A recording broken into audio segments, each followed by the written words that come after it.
नमस्कार मित्रों, हिंदी की बिंदी हिंदी में आपका स्वागत है। आज हम जो विषय पढ़ने वाले हैं वो है श्रुति सम भिन्नार्थक शब्द। आइए देखते हैं। श्रुति सम भिन्नार्थक शब्द,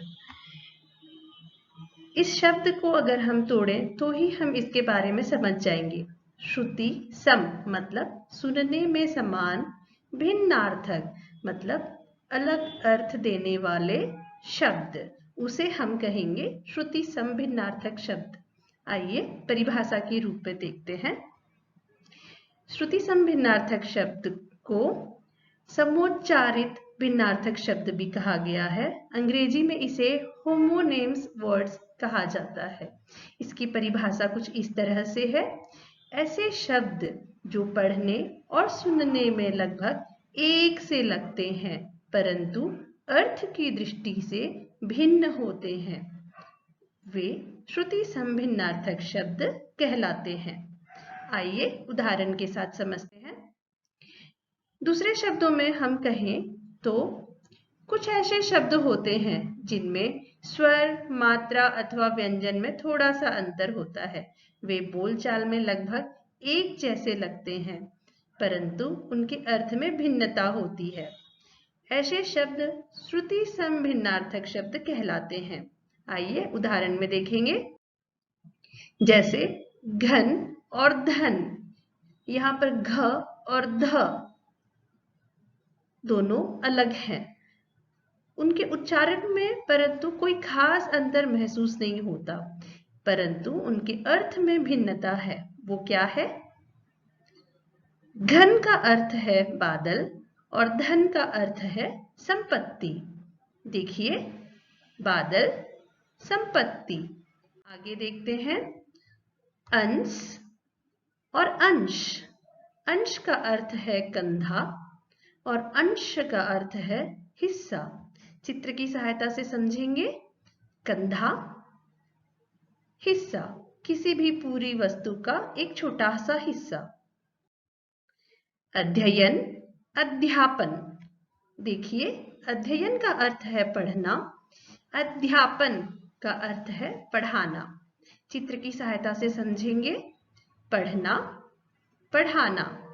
आगे देखते हैं अंबर, अंबार। अंबर का अर्थ है आकाश और अंबार का अर्थ है ढेर। चित्र की सहायता से देखेंगे।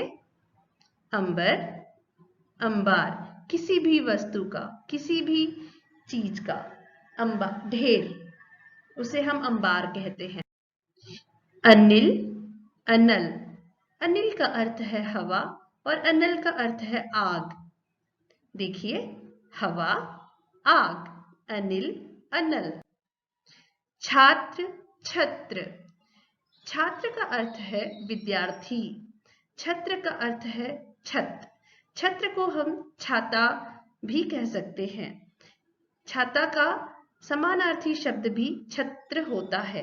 देखिए, छात्र, छत्र, छत। इस तरह से जो घर के ऊपर का हिस्सा होता है उसे भी छत कहते हैं। इस तरह के भी छत आप देख सकते हैं। आगे देखते हैं तरणी, तरणी। मात्राओं में केवल अंतर है, मात्राओं के फेर से अर्थ में परिवर्तन देखेंगे।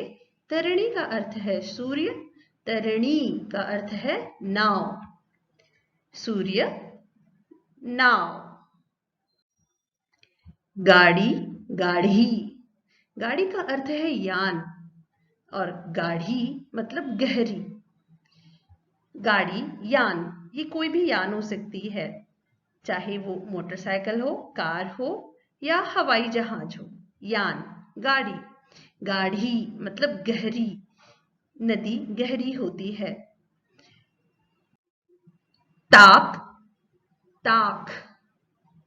यहाँ पर क और ख उच्चारण के अलग हो जाने से उनके अर्थ भी अलग हो जाते हैं। उच्चारण की दृष्टि से हम देखेंगे कि क और ख में बहुत ज्यादा अंतर नहीं है, परंतु ताक का अर्थ है घूर कर देखना और ताक का अर्थ है दीवार का आला। देखेंगे, घूर कर देखना। दीवार का आला, दीवार का आला इसका मतलब होता है दीवार पर बनाया गया एक आला जिसमें हम वस्तु रख सकते हैं, सजावट कर सकते हैं। आगे देखेंगे तरंग तुरंग। तरंग का अर्थ है लहर और तुरंग का अर्थ होता है घोड़ा। दिन दीन, दिन का अर्थ है दिवस और दीन का अर्थ होता है गरीब। देखेंगे नीरद नीरज, केवल एक व्यंजन के बदल जाने से उसका अर्थ किस तरह परिवर्तन हो जाता है। नीरद का अर्थ है बादल, नीरज का अर्थ है कमल। चित्र की सहायता से देखेंगे। धन्यवाद बच्चों।